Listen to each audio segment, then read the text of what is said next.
సంక్రాంతి పండగ ముందుగానే వచ్చేస్తోంది. గేమ్ చేంజర్ పొలిటికల్ సిస్టంలోనే ద రియల్ గేమ్ చేంజర్ మా పవన్ కళ్యాణ్ గారికి మైక్ని హ్యాండ్ ఓవర్ చేసేస్తున్నాము.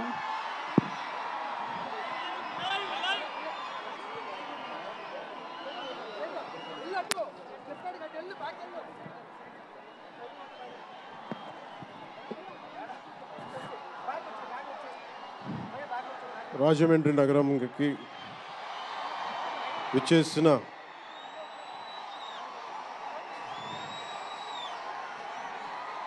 సినిమా అభిమానులందరికీ, తెలుగు హీరోల అభిమానులందరికీ, ప్రత్యేకించి రామ్ చరణ్ గారి అభిమానులందరికీ నా హృదయపూర్వక నమస్కారం. ఇక్కడికి విచ్చేసిన ఆసీనులైన విశిష్ట అతిథులందరికీ మనస్ఫూర్తిగా నా హృదయపూర్వక నమస్కారాలు. ఆంధ్రప్రదేశ్ నలుమూలల నుంచి విచ్చేసిన ప్రజానీకానికి నా హృదయపూర్వక నమస్కారాలు. దీనిని ప్రసార మాధ్యమాల్లో చూస్తున్న ఆశేష ప్రజానీకానికి కూడా నా హృదయపూర్వక నమస్కారాలు.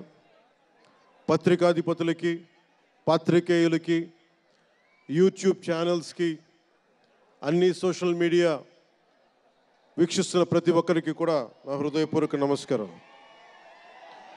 అలాగే పవన్ కళ్యాణ్ అభిమానులకు కూడా నా హృదయపూర్వక నమస్కారం.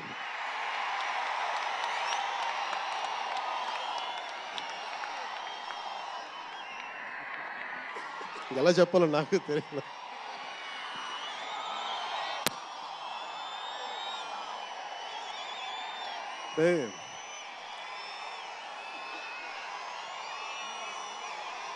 ఎక్కడి నుంచి వచ్చామో మర్చిపోకూడదు కదా. రఘుపతి వెంకయ్య నాయుడు గారిని మర్చిపోలేం, ఒక దాదాసాహెబ్ ఫాల్కేని మర్చిపోలేం, ఒక రాజ్ కపూర్ని మర్చిపోలేం, సత్యజిత్ని మర్చిపోలేం, షోలే తీసిన సిప్పిల్ని మర్చిపోలేం, తెలుగు సినిమాలని ఖ్యాతి నిలబెట్టిన నాగిరెడ్డి గారిని మర్చిపోలేం, బిఎన్ రెడ్డి గారిని మర్చిపోలేం, గోడవల్లి రామబ్రహ్మం గారిని మర్చిపోలేం. ఈ రోజున ఇంతమంది వేదిక పైన శంకర్ గారు లాంటి నిష్ణాతులు మహానుభావులు ఉన్నారు అంటే, సూర్య గారు లాంటి నటుడు దర్శకులు ఉన్నారంటే మేము మూలాలు మర్చిపోకూడదు. తెలుగు చిత్ర పరిశ్రమ పెద్దలందరికీ గుర్తు చేసుకుంటూ, తెలుగు జాతికి పేరు తెచ్చిన ఎన్టీ రామారావు గారికి మనస్ఫూర్తిగా ఆయనని గుండె లోతుల్లోంచి ఆయనకి స్మరించుకుంటూ, అలాగే పవన్ కళ్యాణ్ ఉన్నా, రామ్ చరణ్ ఉన్నా, ఏ హీరోలు ఉన్నా కానీ దానికి మూలం మెగాస్టార్ చిరంజీవి గారు. మీరందరూ గేమ్ చేంజర్ అనొచ్చు, ఓజీ అనొచ్చు. ఆ మూలాలు ఎక్కడో మారుమూల ఒక చిన్న పల్లెటూరులో, కుగ్రామంలో, మొగల్తూరు అనే కుగ్రామంలో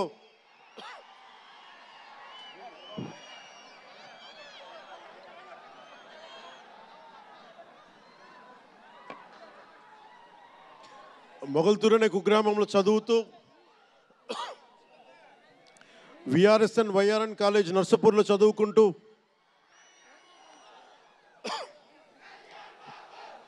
ఇవన్నీ ఇలాంటిదే మీరు అనాలంటే ఆద్యుడు ఆయనే. మీరు ఈరోజు కళ్యాణ్ బాబు అనండి, ఓజీ అనండి, డిప్యూటీ సీఎం అనండి, ఏదన్నా ఆయనే ఆద్యులు. నేను మూలాలు మర్చిపోను. నేను ఎప్పుడు రఘుపతి వెంకయ్య నాయుడు గారిని మర్చిపోం, దాదాసాహెబ్ ఫాల్కే అవార్డు గ్రహీతను దాదాసాహెబ్ ఫాల్కే గారిని మర్చిపోం. మూలాలు మనం ఎప్పుడు మర్చిపోం. అలాగే మేమందరూ రామారావు గారిని మర్చిపోలేం. ఇంతమంది తెలుగు చిత్ర పరిశ్రమ ఇక్కడ కదిలింది, వచ్చింది అంటే దాని స్ఫూర్తి ఒక అక్కినేని నాగేశ్వరరావు గారు, రామారావు గారు, ఘట్టమనేని కృష్ణ గారు, ఒక శోభన్ బాబు గారు, ఎంతోమంది నిష్ణాతులు పెద్దలు, తెలుగు చిత్ర పరిశ్రమ కోసం శక్తియుక్తులు ధారపోసిన వారు, వారందరికీ మనస్ఫూర్తిగా హృదయం నుంచి ఒక నటుడిగానే కాదు, ఆంధ్రప్రదేశ్ డిప్యూటీ సీఎంగా కూడా మనస్ఫూర్తిగా వారికి నమస్కారాలు తెలియజేసుకుంటా ఉన్నాను.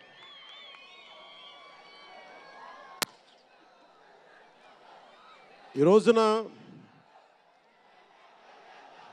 ఈ వేదికకి ఇంత బలంగా తెలుగు చిత్ర ఒక ఫిలిం ఓపెనింగ్ ఇక్కడ, ఒక సినిమా ఫంక్షన్ ఇక్కడ చేసుకోగలిగామంటే కూటమి ప్రభుత్వం, అనుభవజ్ఞుడైన నాయకులు శ్రీ నారా చంద్రబాబు నాయుడు గారు, గౌరవ ముఖ్యమంత్రి శ్రీ నారా చంద్రబాబు నాయుడు గారు, ఆయన ఆశీస్సులు, ఆయన సహకారం, ఆయన నిరంతర మద్దతు ఈ రోజున ఇక్కడ ఇంత అద్భుతమైన సభ జరుపుకోగలుగుతున్నామంటే గౌరవ ముఖ్యమంత్రి గారికి ప్రత్యేకించి రాజమండ్రి హృదయం నుంచి ఆయనకి నా కృతజ్ఞతలు తెలుపుకుంటా ఉన్నాను.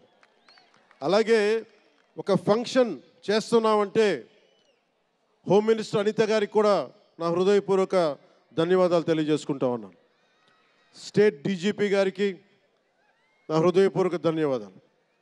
జిల్లా ఎస్పీ గారికి, జిల్లా అధికార యంత్రాంగానికి, జిల్లా కలెక్టర్ గారికి, ప్రతి ఒక్కరికి పేరు పేరున గత 2 రోజులుగా 4 రోజులుగా కష్టపడి మన పర్మిషన్స్ అన్నీ ఇచ్చి ఈ సభను విజయవంతం చేసే నేపథ్యంలో కష్టపడిన ప్రతి ఒక్క అధికారులందరికీ కూడా ప్రత్యేకించి ధన్యవాదాలు.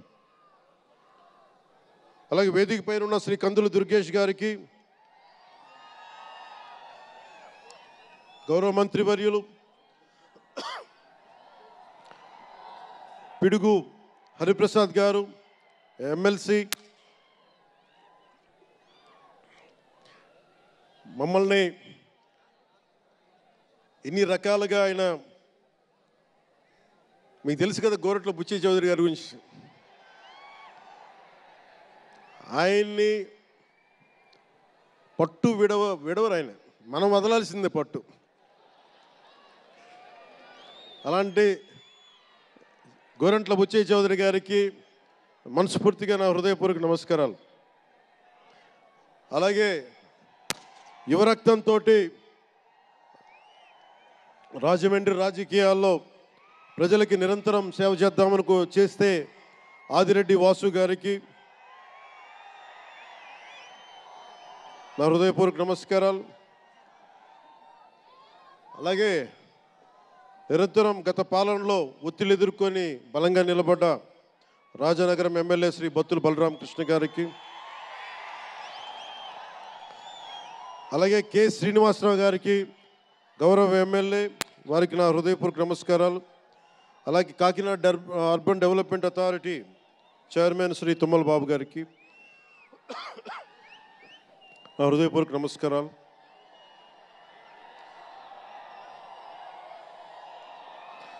అలాగే నటులు శ్రీకాంత్ గారికి, పృథ్వీ గారికి, నవీన్ చంద్ర గారికి, ఇదేంటిది రచ్చ రవియా,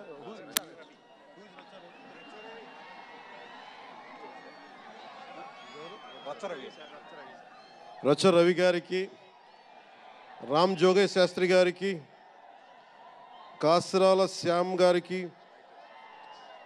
అనంత్ శ్రీరామ్ గారికి, బుర్రా సాయి మాధవ్ గారికి, ఇక్కడ ఉన్న అంజలి గారికి, అలాగే మ్యూజిక్ డైరెక్టర్ తమన్ గారికి, నాకు చాలా తక్కువ సినిమాలు నేను థియేటర్కి వెళ్ళేవాడిని. మన శంకర్ గారు తీసిన సినిమా చెన్నైలో, తమిళ్లో జెంటిల్మెన్ సినిమా, నేను టికెట్ కొనుక్కొని థియేటర్కి వెళ్ళి, ఆ రోజు నేను ఇంకా యాక్టర్ కూడా అవుతాను, అసలు రాజకీయాలు పక్కన పెట్టి యాక్టర్ అవుతానో లేదో అనే ఆలోచనలో ఉన్నప్పుడు ఆయన సినిమాని నేను కూడా టికెట్ కొనుక్కొని బ్లాక్లో ఆయన సినిమాకి వెళ్ళాను, శంకర్ గారి జెంటిల్మెన్ సినిమాకి. అలాగే ప్రేమికుడికి కూడా ఎవరు లేక తోడుకి మా అమ్మమ్మని తీసుకెళ్ళాను ప్రేమికుడి సినిమాకి. பிரேமிக்குடி சினிமா அம்மா என்ன சொல்லுவாங்க పార్టీயோడు పోయిటానే అంటే అలాంటి అందరినీ అన్ని వయసుల వాళ్ళని కూడా ఆకట్టుకునే సినిమా ఎంటర్టైన్మెంట్తో పాటు ఒక సోషల్ మెసేజ్ ఉన్న సినిమాలు ఆయనవి. అలాంటి మంచి సినిమాలు భారతదేశంలో ఈ రోజున చరణ్ గారు కానీ రాజమౌళి గారు కానీ జూనియర్ ఎన్టీఆర్ కానీ వీరందరూ విఖ్యాతిగా మన ప్రపంచ వ్యాప్తి ఖ్యాతి ఉన్న రావటం అనేది దానికి ఆద్యులు కొద్దిమంది డైరెక్టర్స్ ఉన్నారు, ముఖ్యంగా దక్షిణాది నుంచి. దాంట్లో చాలా కీలకమైన వ్యక్తి శంకర్ గారు ఈ రోజున భారతదేశం మొత్తం తెలుగు చిత్ర పరిశ్రమ వైపు చూస్తుంది అంటే తమిళనాడు నుంచి వచ్చి తెలుగులోకి డబ్బై ఆ సినిమాని తెలుగు ప్రేక్షకులు ఇది తమిళ సినిమా కాదు తెలుగు సినిమా అని చెప్పి గుండెల్లో పెట్టుకొని ఆదరించారు. అంత గొప్ప సినిమాలు తీశారు శంకర్ గారు. నేను ఎప్పుడు అనుకునేవాడిని శంకర్ గారు తెలుగులో కూడా తీయచ్చు కదా డైరెక్ట్ తెలుగు ఫిల్మ్ అంటే. ఆయన ఈ విధంగా గేమ్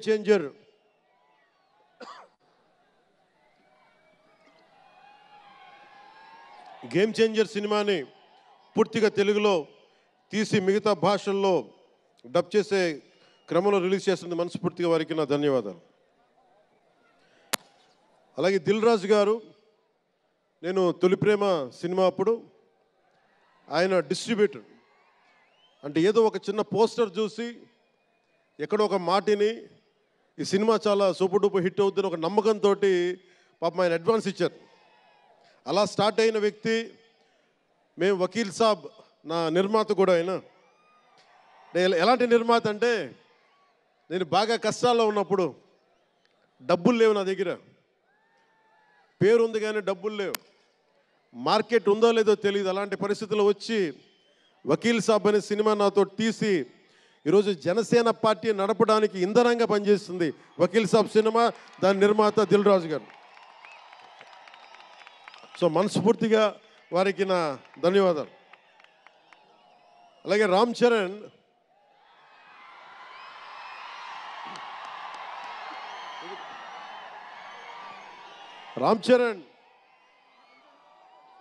అంటే నేను రామ్ చరణ్ ఉన్నప్పుడు నేను పుట్టినప్పుడు నేను ఇంటర్ ఎప్పుడు చదువుతున్నాను. ఇంటర్ చదువుతున్నప్పుడు నాకు అన్నయ్యకి అబ్బాయి పుట్టాడని చెప్తే ఇంట్లో నామకరణం చేశారు. నామకరణం చేసినప్పుడు మా నాన్నగారు పెట్టిన పేరు మా ఇంట్లో అందరికీ ఆంజనేయ స్వామి పేరు రావాలి మా ఇంటి దైవం అని.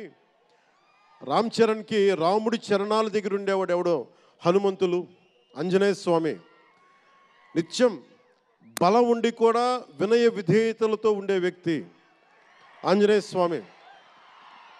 అంటే ఎంత ఎదిగినా ఎంత శక్తిమంతుడైనా అడిమాది అష్టసిద్ధులున్నా తన శక్తి తను తెలియకుండా ఎదిగే కొద్దీ ఒదిగుండే ఆంజనేయ స్వామిలాగా ఇతనికి రామ్ చరణ్ అని పేరు పెట్టాలని చెప్పి మా నాన్నగారు ఆలోచన చేసి తనకి రామ్ చరణ్ అని పెట్టారు. అలాగే రామ్ చరణ్ నాకు ఎందుకంటే నాకు చిరంజీవి గారు అన్నయ్య కాదు, పితృ సమానులు, తండ్రి సమానులు. మా వదిన నాకు మాతృమూర్తి. సో నాకు రామ్ చరణ్, నేను బాబాయ్ వీటన్నిటికంటే కూడా నాకు ఎప్పుడు ఒక తమ్ముడు.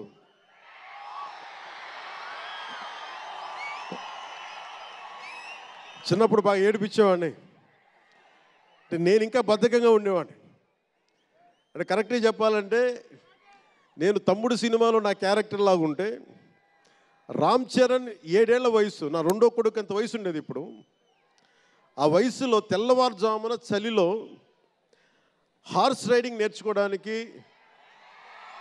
మొత్తం ఆ హెల్మెట్తో పాటు అన్నీ పెట్టుకొని షూస్ అన్నీ సర్దుకొని రాత్రే నేను సోఫాలో పడుకొని ఉంటే వచ్చి పాపం నన్ను లేపి ఇంకా నేను పడుకునేవాడిని. తను రెడీ అయిపోయి నన్ను లేపి ఒకసారి నేను దింపాల్సి వచ్చేది. ఇష్టంతో కాదు, తప్పక లేదు తిడతారు ఇంట్లోనే. అంటే అంత క్రమశిక్షణతో ఉండేవాడు చిన్నప్పటి నుంచి. నాకు రామ్ చరణ్లో నచ్చింది ఏంటంటే ఇంత ప్రతిభా సమర్థత ఉందని ఎప్పుడు తెలియదు ఎవరికి కూడా. ఇంత శక్తి సమర్థత ఉంది ఈ వ్యక్తులు ఎప్పుడు మాకు తెలియలేదు. ఎప్పుడు ఇతను నేను డ్యాన్స్ చేయటం ఎప్పుడు చూడలేదు నా లైఫ్లో, సినిమాలో తప్ప. ఇంక సినిమాలో మాకు వ్యక్తిగత జీవితం నేను ఎప్పుడు చూడలే. అసలు మ్యూజిక్ వేస్తే కాలు కూడా ఆడించడు, కానీ అంత అద్భుతమైన డాన్సర్. అలాగే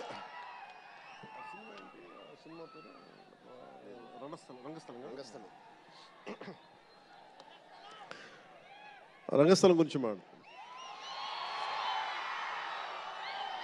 సుకుమార్ గారి డైరెక్షన్లో రంగస్థలం. నాకు నటన చూసి ఇతనికి బెస్ట్ యాక్ట్ అవార్డు రావాలని మనస్ఫూర్తిగా అనిపించింది. అంటే అంత గొప్ప పెర్ఫార్మెన్స్ చేశాడు. భవిష్యత్తులో ఇతను ఉత్తమ నటుడు కూడా కావాలి, ఉత్తమ నటుడు అవార్డు అందుకోవాలి. ఎందుకంటే తనకి ఇక్కడ పెరగల, ఆంధ్రాలో పెరగల. కీలకమైన సంవత్సరాలన్నీ తమిళనాడులో పెరిగాడు, కొంత హైదరాబాద్లో తెలంగాణలో పెరిగాడు. ఇక్కడ గోదావరి జిల్లాల తాలూకు భావాలు, కల్చరు ప్రత్యక్షంగా ఎప్పుడు చూడాల. అవన్నీ తెలియకుండా ఆ క్యారెక్టర్లో ఇమిడిపోయి కొన్ని తరాలుగా గోదావరి తీర ప్రాంతంలో పుట్టిన వ్యక్తిగత యాక్ట్ చేసిన విధానం చూస్తే నాకు అమితంగా నాకు నచ్చింది. అంటే అంత గొప్ప నటుడు ఉన్నాడు. చిరంజీవి గారు వారసుడు అలా కాకపోతే ఇంకెలా ఉంటాడు. చిరంజీవి గారికి తగ్గ వారసుడు. తండ్రి మెగాస్టార్ అయితే కొడుకు ఏమవుతాడు, గ్లోబల్ స్టార్ అవుతాడు.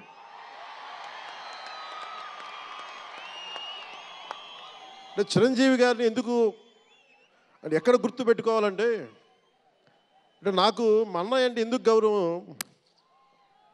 మొన్న కూడా ఇంట్లో అప్పుడప్పుడు చెప్తా ఉంటాం.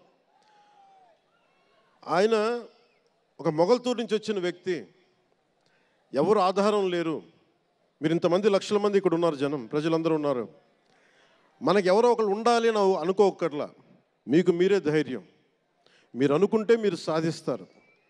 గుండె లోతల్లో నుంచి నేను సంకల్ప బలం ఉండి దానికి తగ్గ పట్టుదల, కార్యదక్షత ఉంటే మెగాస్టార్ చిరంజీవి గారిలాగా ఎలా సాధించగలరో ప్రతి ఒక్కరూ మీరు కోరుకున్న దాంట్లో సాధించగలరు. అంటే ఆయన ఒక్కడు పెరిగి మా అందరికీ ఆశ్రయం ఇచ్చాడు, ఊతం ఇచ్చాడు. ఆయన ఊతం వల్లే నేను ఈ రోజున మీ అందరికీ కూర్చొని మారుమూల ప్రాంతాల్లో భయపడడానికి, అందరూ భయపడే రోడ్లకి వెళ్ళగలుగుతున్నాను, రోడ్లు వేయడానికి. అంటే ఆ మూలాలు చిరంజీవి గారు మాకు నేర్పించింది.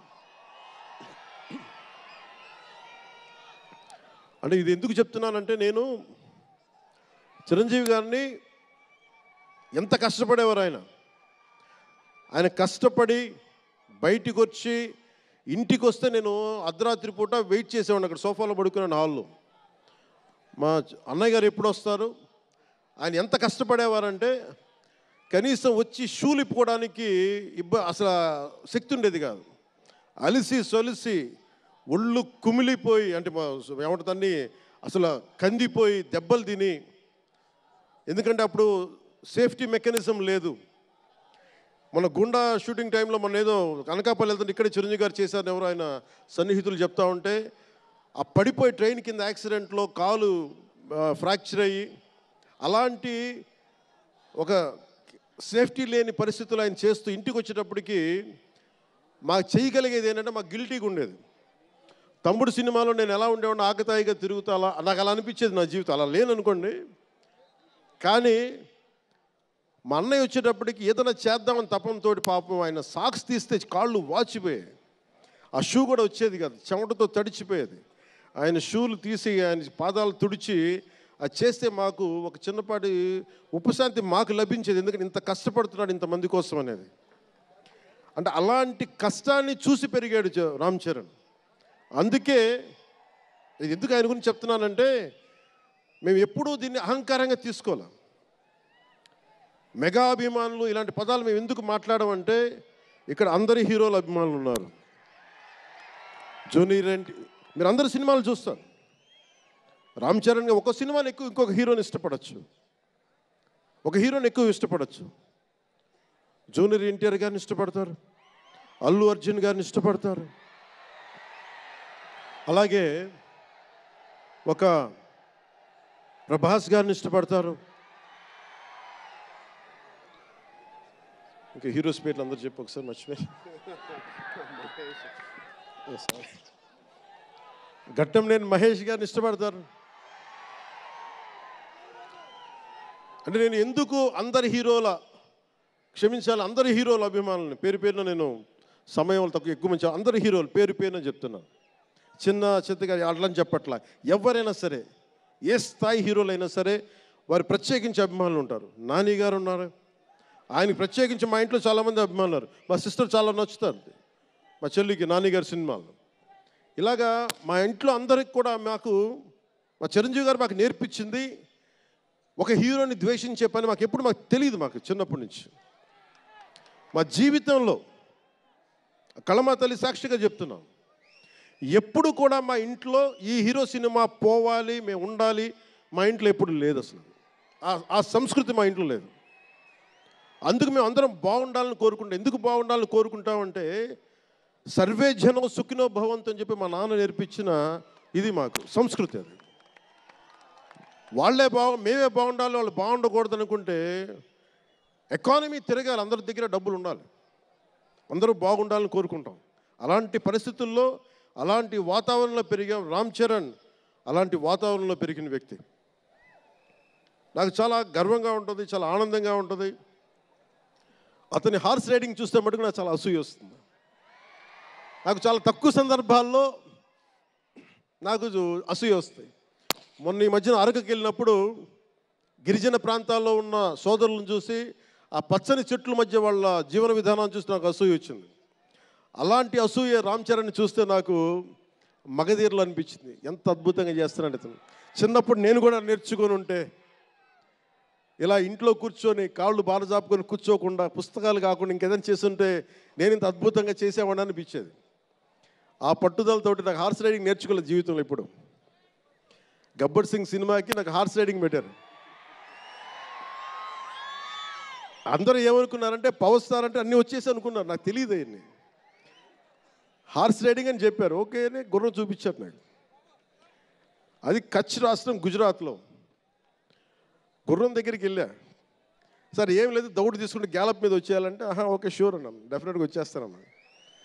కింద పడితే ఏమవుతానో నాకు తెలియదు.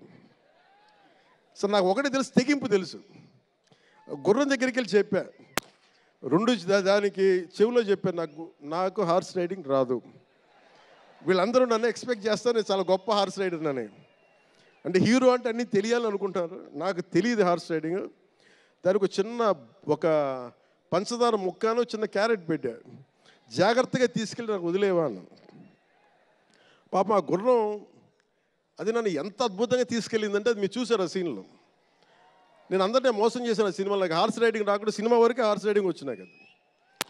అలాంటి అంటే నాకు ఇది మాకేంటంటే మాకు సినిమాల్లో చూసినవన్నీ నాలాగా కాకుండా అన్నీ చాలా సుశిక్షితమైన ఒక నేర్చుకున్న వ్యక్తి ఇతను రామ్ చరణ్. ఒక డ్యాన్స్ కానీ ఎక్కడో ఇంగ్లాండ్కి వెళ్ళి అక్కడ డ్యాన్స్ ఇన్స్టిట్యూషన్స్లో డ్యాన్స్ నేర్చుకొని ఇవన్నీ వచ్చిన వ్యక్తి. అలాగే ఈ సినిమా ప్రత్యేకించి చాలా సోషల్ మెసేజ్ ఉన్న సినిమా నాకు అర్థమవుతోంది. పొద్దున్నే ట్రైలర్ చూశాను, గేమ్ చేంజర్ ట్రైలర్. చాలా అద్భుతంగా ఉంది, చాలా బాగా ఆడుతుంది అని చెప్పి మనస్ఫూర్తిగా అందరికీ అభినందనలు తెలియజేసుకుంటూ, ప్రత్యేకించి శంకర్ గారికి నాకు మనస్ఫూర్తిగా అభినందనలు తెలియజేసుకుంటూ, అలాగే తెలుగు చిత్ర పరిశ్రమకు సంబంధించినంత వరకు ఇది ఓజీ గురించి చెప్తాను, లాస్ట్లో చెప్తాను. నేను ఓజీ తర్వాత అంటే మీరు వదలట్లా. మన ముందున్న సినిమా గేమ్ చేంజర్ని బాగా చూడండి. ఎందుకంటే ఈ ఫంక్షన్ ప్రత్యేకించి ఈ మధ్యకాలంలో ఉన్న ఒత్తిడి తెలుసు మీకు. ఒక పబ్లిక్ ఫంక్షన్ అంటే ఎలాంటి ఒత్తిడి ఉంటుందో మీ అందరూ తెలుసు. నేను చాలా ఆలోచించాను ఈ సమయంలో పెట్టాలా లేదా అంటే సినిమా అనేది 10 మందికి తెలియచేయాలి. దిల్ రాజు గారు లాంటి వాళ్ళు 3 సంవత్సరాలు తీశారు సినిమా. 3 సంవత్సరాలు తీసింది వాళ్ళకి దొరికేది మహా దొరికితే ఒక 10 రోజులు. బడ్జెట్లు ఎక్కువైపోయినాయి. అలాంటి వాటికి మేము చేయగలిగేది ఎక్కువ మందికి తెలియజేసేలాగా ఇది part and parcel of cinema. అందుకని మేము కోరుకుంది చిన్న ఫంక్షన్ చేద్దాం. నన్ను అడిగారు గెస్ట్గా రమ్మని. నేను ఒకటే చెప్పాను, ఇంత పెద్ద ఫంక్షన్ చేయాలా లేదా, ఎందుకంటే మీ అందరికీ తెలుసు నా భయం. మీరు క్షేమంగా వచ్చి క్షేమంగా వెళ్ళాలి అని చెప్పి అహిర్నిశలు ఆకాంక్షించేవాడిని, శ్రమ పడేవాడిని. మీకు చిన్న దెబ్బ తగిలితే నా గుండె గాయం అవుద్ది. అందుకని నేను ఎప్పుడు సినిమా ఫంక్షన్ నేను చేసుకోవడానికి ఇబ్బంది నాకు. ఇందాక కూడా వచ్చినప్పుడు చాలా టెన్షన్తో ఉన్నా, ఎవరికైనా దెబ్బలు తగులుతాయి, ఏదైనా అయిపోద్దా అని భయం ఉంది. మనస్ఫూర్తిగా మీ అందరికీ చేతులెత్తి నమస్కరిస్తున్నా, మీరు క్షేమంగా ఇంటికి వెళ్ళాలి. ఎందుకంటే మీ తల్లిదండ్రులు, మీరు ఒక సాయంత్రం ఆనందం కోసం వచ్చింది, దీన్ని విషాదం కాకూడదు. అందుకని మనస్ఫూర్తిగా సినిమాని సినిమాగానే చూడండి. కింద పడిపోయి మీద పడిపోయి తొక్కిసలాడుతూ హీరోలను చూడడం కంటే కూడా మీరు దూరం నుంచే ఇబ్బంది పడకుండా మీరు క్షేమంగా ఉండాలి, అందరూ క్షేమంగా ఉండాలి మనస్ఫూర్తిగా కోరుకుంటా ఉన్నాం. అలాగే అడగగానే టికెట్ రేట్స్ ఎందుకు పెంచాలి, మీరు ఎంత కడతారు?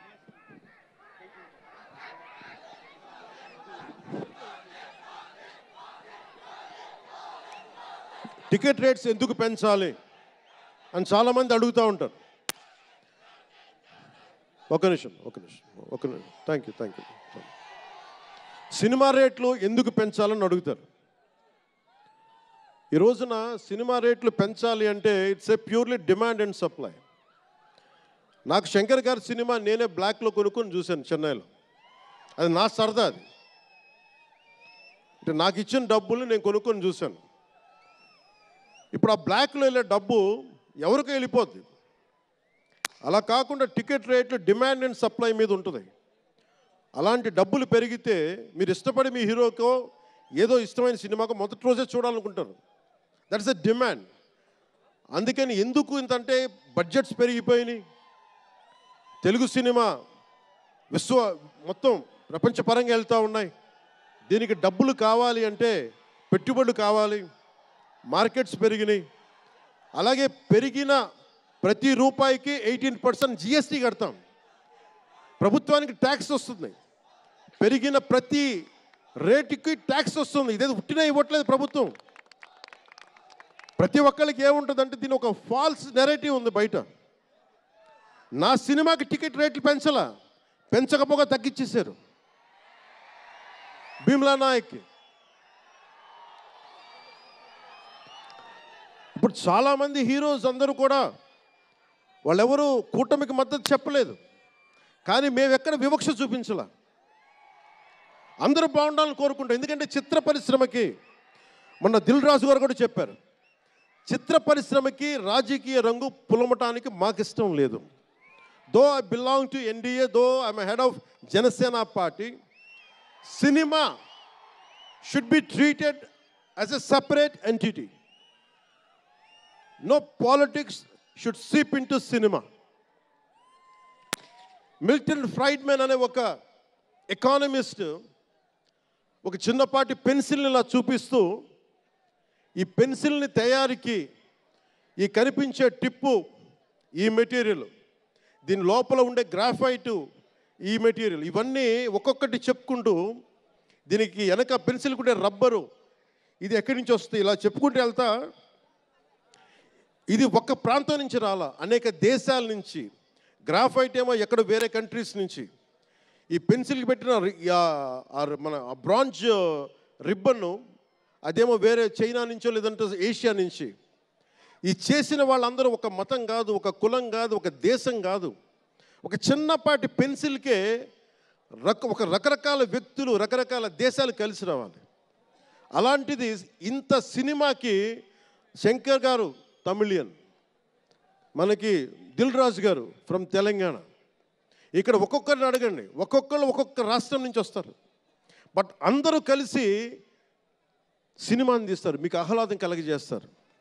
ఇప్పుడు మాకుంటుంది, నేను ఎప్పుడు కూడా నాకు ఇష్టం లేనిది సభావేదికగా ఒక్కటి శంకర్ గారికి కానీ, దిల్ రాజు గారికి కానీ, తెలుగు చిత్ర పరిశ్రమకు కానీ, భారతీయ చిత్ర పరిశ్రమకు కానీ ఒకటితే మనం నేర్చుకోవాలి. ఎప్పుడు మనం భారతీయ చిత్ర పరిశ్రమ అనేవాళ్ళం తప్ప లాస్ట్ 90s నుంచి టాలీవుడ్ అని, బాలీవుడ్, కాలీవుడ్, మాలీవుడ్ మనం ఎందుకు ఏప్ చేయాలి వీళ్ళని? Why do we have to ape Hollywood? మనం ఒకప్పుడు మాయాబజార్ లాంటి సినిమాలు తీసిన వాళ్ళం, మూకీలు తీసిన వాళ్ళం. చిత్ర పరిశ్రమ ఒక బెంగాల్లో పరివిడిల్లింది అక్కడ. సో మనం ఎందుకు వీళ్ళని ఫాలో అవ్వాలి? వాళ్ళు హాలీవుడ్ డిసిప్లైన్ ఫాలో అవ్వం, Hollywood method of film making follow అవ్వం, Hollywood method of skill development follow అవ్వం. కానీ ఆ వుడ్ను మటుకు తీసుకున్నాం, మాలీవుడ్. ఇది మటుకు మానాలి. ఎందుకంటే మనకు ఒక కాళిదాసు ఉన్నాడు, మహా కవులు, కళాకారులు గొప్ప గొప్ప కావ్యాలు రాశారు. సో మన జాతి తాలూకు ప్రాముఖ్యతని సినిమాలే చెప్పగలగాలి. అందుకని హాలీవుడ్ని అనుకరించడం మానేయాలి. మనదైన సత్తా, మనదైన కథ, మనదైన బలం మనం చూపించాలి విశ్వానికి. ఎందుకంటే అది చూపించకపోతే ఏమవుతుందంటే ఎక్కడ కూర్చొని ఈరోజు ఇప్పుడు కాపీ చేద్దామంటే కుదరదు. You have to come with original stories, సహజమైన కథలతో పట్టుకురావాలి. ఆ విధంగా ఉండాలి అంటే ముందు చిత్ర పరిశ్రమలో కూడా చాలా డిసిప్లిన్ రావాలి. సినిమాలు తీసే వాళ్ళు మాట్లాడాలి చిత్ర పరిశ్రమ గురించి, సినిమాలు తీయని వాళ్ళు మాట్లాడకూడదు. సినిమాలు తీయకుండా రాజకీయాలు చేసేవాళ్ళు మాకు నచ్చం. అది ఎన్డీఏ తరపు నుంచి నేను చెప్తా ఉన్నాను. తెలుగు చిత్ర పరిశ్రమ గురించి మాట్లాడాలి అంటే సినిమాలు తీసి దానికి సాధక బాధలు అర్థం చేసుకున్న వాళ్ళే మాట్లాడాలి. మన తెలుగుదేశం, జనసేన, భారతీయ జనతా పార్టీ, ఎన్డీఏ ప్రభుత్వం వారితోనే మాట్లాడతాం, వారితోనే గుర్తిస్తాం. అలాగే చాలాసార్లు సినిమా టికెట్ల కోసం హీరోలకి పనేంటి, హీరోలు ఎందుకు రావాలి, అది మాకు ఇష్టం లేదు. మహా అయితే నిర్మాతలు రండి, ఒక ట్రేడ్ బాడీ రండి, మీ యూనియన్ రండి, మేము అది ఇచ్చేస్తాం. అంతేగాని హీరోలు వచ్చి మాకు నమస్కారాలు పెట్టాలి,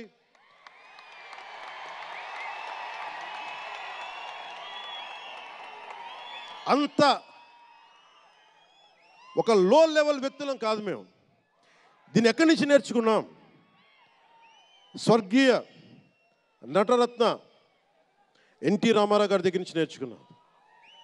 మహానటుడు, ఆయనని ఎంతమంది విమర్శించినా, కోటా శ్రీనివాసరావు గారు విమర్శించినా, ఆయన ఎప్పుడన్నా యాక్ట్ చేస్తే ఆయనతో పాటు ఏం బ్రదర్ బాగున్నారు అని చెప్పి చాలా గుండెలు నిండుగా పలికే వ్యక్తి మహానుభావుడు ఎన్టీ రామారావు గారు. ఇంత తెలుగుదేశం పార్టీ ఎన్టీ రామారావు అన్నిసార్లు ముఖ్యమంత్రిగా ఉన్నప్పుడు కూడా ఎప్పుడు ఘట్టంనేని కృష్ణ గారు కాంగ్రెస్లో ఉండి కూడా కనిపిస్తే ఇద్దరు ఆప్యాయంగా మాట్లాడుకునే వాళ్ళు. ఎన్టీ రామారావు గారు ఎప్పుడు వివక్ష చూపించలా. ఇది చిత్ర పరిశ్రమ తాలూకు ఔన్నత్యం. ఇది అదే ఔన్నత్యాన్ని మేము కొనసాగిస్తున్నాం, అదే మేము కోరుకుంటా ఉన్నాం. అంతేగాని గతం ప్రభుత్వంలో లాగా మీరు అభిమానించే మెగాస్టార్ చిరంజీవి గారు లాంటి వారిని కానీ, బాహుబలి ప్రభాస్ గారిని కానీ, మహేష్ గారిని ప్రిన్స్ మహేష్ అంటారు కదా, మహేష్ గారిని కానీ ఇంకెవరిని వెళ్ళారా, ఇంకెవరు వెళ్ళినా కానీ మేము ఇవన్నీ ఎందుకు చేయట్లేదంటే మాకు సినిమా పరిశ్రమ మీద గౌరవం ఉంది. నారా చంద్రబాబు నాయుడు గారు ఇప్పటికి 4వ సారి ముఖ్యమంత్రి. ఆయన 3 సార్లు కానీ 4 సార్లుగా ముఖ్యమంత్రి ఉన్న ఈ సమయంలో ఎప్పుడు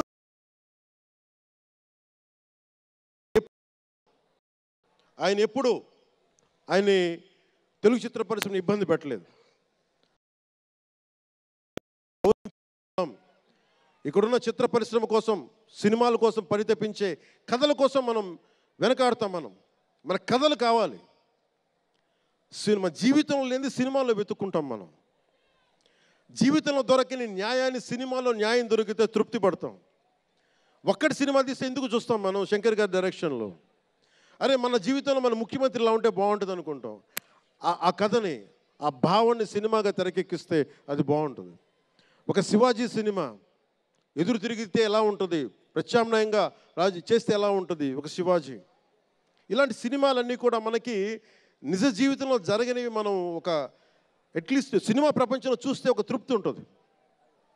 అలాగే ఇంతమంది యువత ముందుకొచ్చి ఎందుకు వస్తున్నారు అంటే ఒక మార్గదర్శకం సినిమాలు. ఒకసారి సినిమాలో కూడా చాలా మంచి విలువలు ఉంటాయి, కానీ ఆ విలువలు తీసుకోవచ్చు. కానీ మనం ఎలా ఉండాలంటే హంసలాగా పాలను తీసుకొని నీళ్ళు వదిలేయాలి. కానీ కొంతమంది నీళ్ళని పట్టుకుంటారు, మనం ఏం చేయలేము. సినిమా అన్నీ చూపిస్తుంది, మంచి చెడు రెండు చూపిస్తాయి. ఏది తీసుకోవాలి అనేది మీది. ఉదాహరణకి వకీల్ సాబ్లో ఒక సన్నివేశంలో హీరో దగ్గరికి వచ్చే డైలాగ్ వస్తుంది, ఆర్ యు వర్జిన్ అని చెప్పి ఒక స్త్రీ పాత్రధారిని అడుగుతారు. అది నా ఇండివిజువల్గా నేను చెప్పడానికి ఇబ్బంది అనిపించింది. నేను డైరెక్టర్ గారికి, దిల్ రాజు గారికి చెప్పాను, ఈ డైలాగ్ అయితే నేను చెప్పాను కాబట్టి అబ్బాయిని అడుగుతాను, అమ్మాయిని నేను అడగనేమని చెప్పి. అంటే న్యాయం రెండు పక్షాలు ఉండాలి, ఒకళ్ళని ఇబ్బంది పెట్టడం నాకు ఇష్టం లేదు. ఇది సెన్సిబిలిటీస్ కూడా ఫిలిం టెక్నీషియన్స్ కానీ, డైరెక్టర్స్ కానీ, యాక్టర్స్ కానీ, ఎందుకంటే హీరోలు చాలా పెద్ద ప్రభావం, మీరు దర్శకులు చాలా పెద్ద ప్రభావం, నిర్మాతలు చాలా పెద్ద ప్రభావం చూపిస్తారు. మీరు కేవలం డబ్బులు సంపాదించడమే కాదు, మీరు కొన్ని విలువలు చెప్తారు. ఒక రామ్ చరణ్ కోసం కానీ, ఒక శంకర్ గారి కోసం కానీ, దిల్ రాజు గారి ప్రొడక్షన్ అంటే ఎందుకు ఇంతమంది వస్తారు, ఇన్ని లక్షల మంది ఎందుకు వస్తారంటే ఏదో ఒక కనెక్ట్ ఉంది, దానికి ఒక బంధం ఉంది, దానికి ఏదో ఎదురు చూస్తాం ఒక సినిమా ద్వారా. ఒక RRRకి ఎందుకు అంత పరిగెడతాం సినిమా చూడటానికి, ఏదో ఎదురు చూస్తాం మనం. సో బాధ్యత తెలుగు చిత్ర పరిశ్రమకు కూడా మీరు సమాజాన్ని ఇంకొంచెం వినోదంతో పాటు ఆలోచింపజేసే సినిమాలు ఇవి కూడా రావాలని మనస్ఫూర్తిగా నేను మీ నుంచి ఆశిస్తా ఉన్నాను. మీరు ఎలాంటి సినిమాలు తీసినా ప్రజలకి ఆమోదయోగ్యంగా ఉండే సినిమాలు, ప్రజలకు విలువ నేర్పించే సినిమాలు మరిన్ని రావాలని మనస్ఫూర్తిగా కోరుకుంటూ, ఈరోజు పెరిగిన రేట్లు ఆంధ్రప్రదేశ్ ప్రభుత్వానికి ఆదాయం కూడా కేవలం అది నిర్మాతలకని అని అనుకోవడానికి లేదు. పెరిగిన ప్రతి రూపాయికి 18% GST వస్తుంది. అది ప్రజలందరికీ కూడా ఈ సందర్భంగా నేను తెలియజేస్తా ఉన్నాను.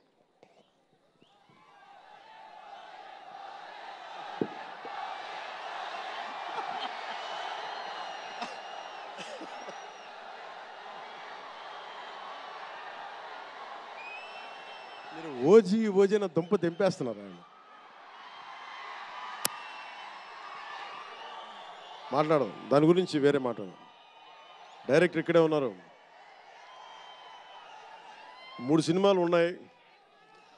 కాదు మీకు తెలుసు కదా నా ప్రేమ మీకోసం. ఓజీ సినిమా కంటే నా భవిష్యత్తు మీకు ముఖ్యం, నాకు ముఖ్యం మీ భవిష్యత్తు కోసం ఇలా ఉండిపోయాను. అందుకని ప్రత్యేకించి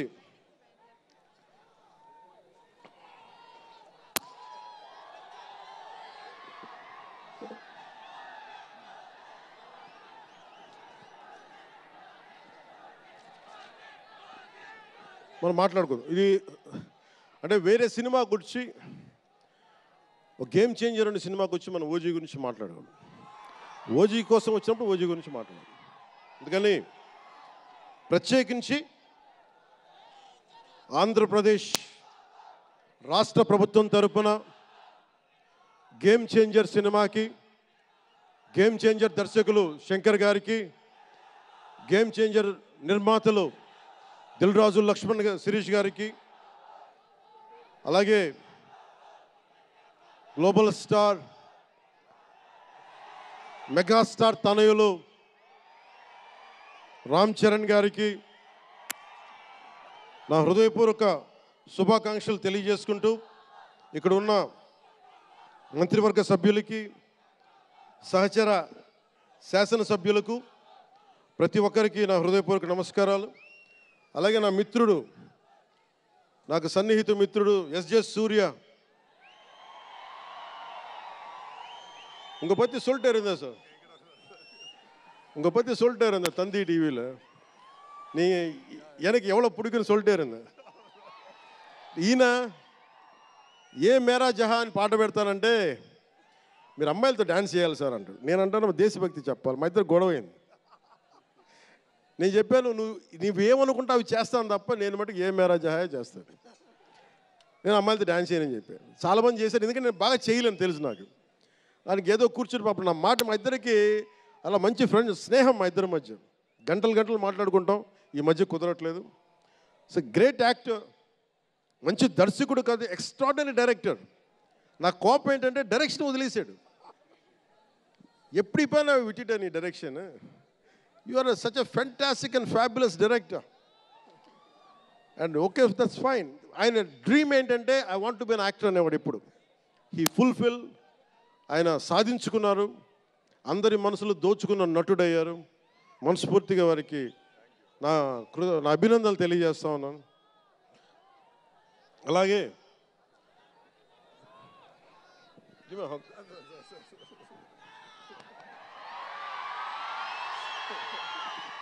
సో మీ అందరికీ మరోమారు ధన్యవాదాలు తెలియజేసుకుంటూ, all my best wishes to game changer. All my best wishes to Shankar ji. Best wishes to Dil Raju గారు. My love, my best wishes to all the actors. కొత్త సంవత్సరంలో బాక్స్ ఆఫీస్ బద్దలైపోవాలి. నేను ఇలాంటి మాటలు మాట్లాడు, నా సినిమాకి నేను మాట్లాడను.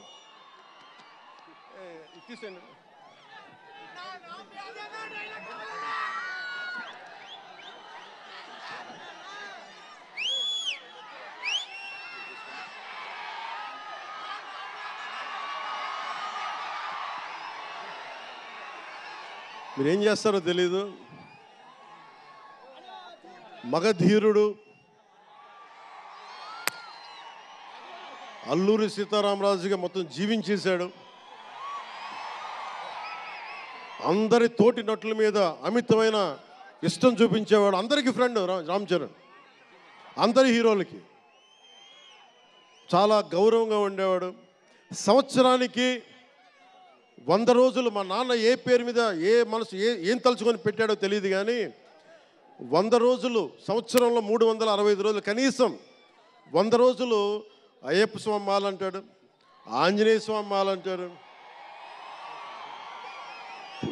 ఎందుకురా చేస్తామంటాను అప్పుడప్పుడు. క్షమించాలి రామ్ చరణ్ గారు, రే అంటున్నందుకు. పర్లేదు కదా.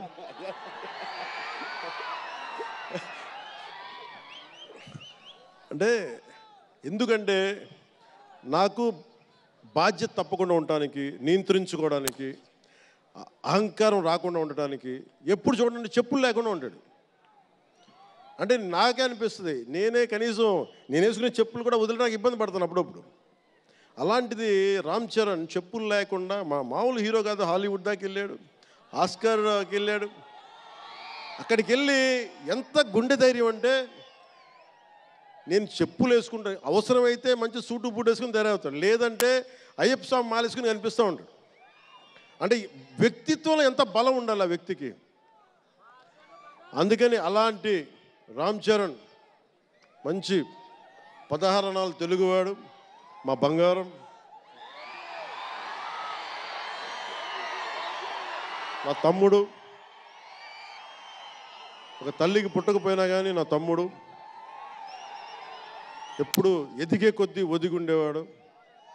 అతనికి మరింత విజయం కలగాలని, అద్భుత విజయాలు కలగాలని మనస్ఫూర్తిగా ఒక బాబాయ్గా కాదు, ఒక అన్నగా ఆశీర్వదిస్తున్నాను.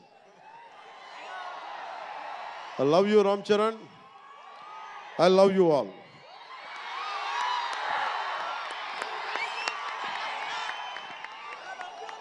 నేను ఒకటే కోరుకుంటున్నా, యువత మీ అందరికీ ఏమన్నా మాట్లాడుతూ ఉన్నా, మీరు బైకుల్లో మీరు చేసే గోల్ ఉంటుంది చూసారా మీరు. నేను మొన్న మాట్లాడుతూ ఉన్నా, ఇప్పుడు ఈ ఫంక్షన్ లేదు, సినిమాలు లేవు, ఏం చేస్తారు చెప్పండి. ఉద్యోగాలు ఉపాధి కూడా కానీ టైం పడుద్ది. కనీసం సినిమాకి వెళ్ళి చొక్కా దించుకొని అరవకపోతే, బైకులు తీసుకొని అవి సైలెన్సర్ దాన్ని ఆ యాక్సిలేటర్ పెంచకపోతే ఆ ఎనర్జీ ఎటు వెళ్తుంది. అందుకే ఒకటే చెప్పాను, దిల్ రాజు గారికి చెప్తా ఉన్నా, మీరు తెలంగాణ ఫిల్మ్ ఫెడరేషన్ ప్రెసిడెంట్ కదా, మీరు ఆంధ్రప్రదేశ్ని చిన్న చూపు చూడకండి. అదొకటే నేను కోరుకుంటాను. నేను ఆ 2 కళ్ళు అని నేను నమ్మను, కానీ మీరు తెలుగు చిత్ర పరిశ్రమని అటు తెలంగాణలోను ఇటు ఆంధ్రాలోను 2 చోట్ల అద్భుతంగా ఉండాలని కోరుకుంటా ఉన్నాను. ముఖ్యంగా ఆంధ్రప్రదేశ్ యువతకి, మీరు ఇంతమంది యువతను చూస్తూ ఉన్నారు,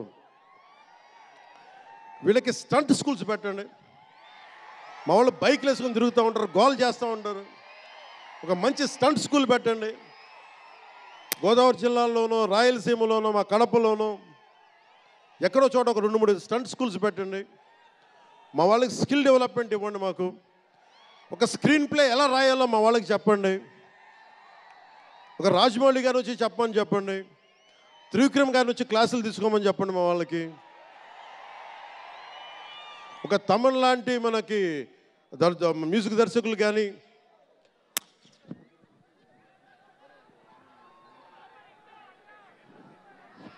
కీరవాణి గారు కానీ, అలాంటి వాళ్ళందరికీ వచ్చి వాళ్ళ స్కిల్ డెవలప్మెంట్ నేర్పించమని చెప్పండి. మీరు దాని మీద ఒకసారి ఆలోచించండి.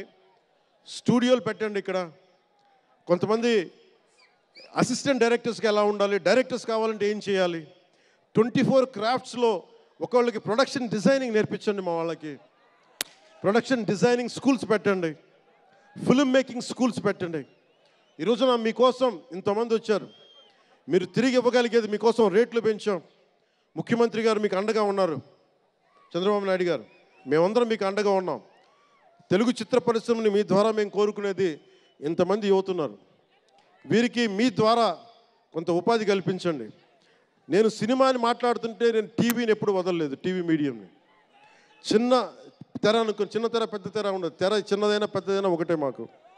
సో మాకు ముమ్మిడివరం లాంటి గొప్ప లొకేషన్స్ ఉన్నాయి. మాకు కేరళకి మించిపోయి ఉంటుంది ముమ్మిడివరం. గోదావరి తీరం చూడండి. అసలు మీరు గండికోట చూడండి కడపలో. సిద్ధవటంకి వెళ్ళండి, అడ్వెంచర్ సినిమాలు ఉంటాయి. అటు వెళ్తే మీరు పార్వతీపురం వెళ్ళండి, మన్యం ప్రాంతం అద్భుతంగా ఉంటుంది.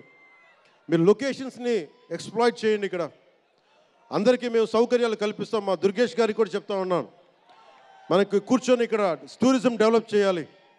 అందుకని మీకు తెలుగు చిత్ర పరిశ్రమకి ఆంధ్రప్రదేశ్ ప్రభుత్వం అండగా ఉంటుందని తెలియజేసుకుంటూ, మీకోసం ఒళ్ళు వంచి పనిచేస్తానని తెలియజేసుకుంటూ, మరోమారు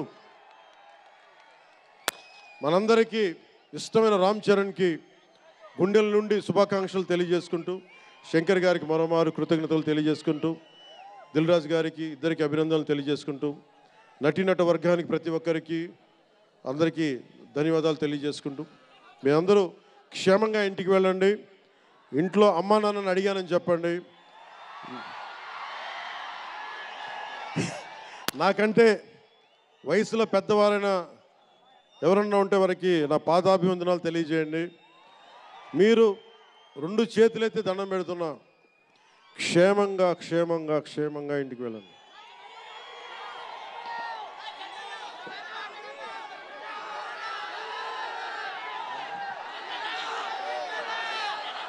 మీ అందరికీ మరోమారు ధన్యవాదాలు తెలియజేసుకుంటూ, తెలుగు తల్లికి దండాలు తెలియజేసుకుంటూ, మా తెలుగు తల్లికి పిఠాపురం మంచి సంతోషం.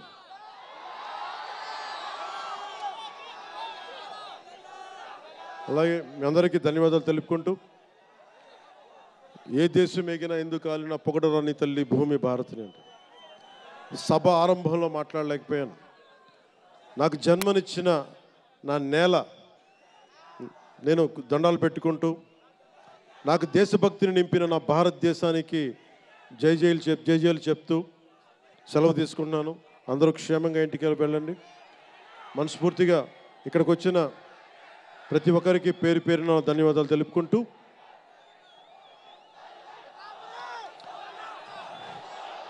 జై ఆంధ్ర, జై భారత్, జై హింద్.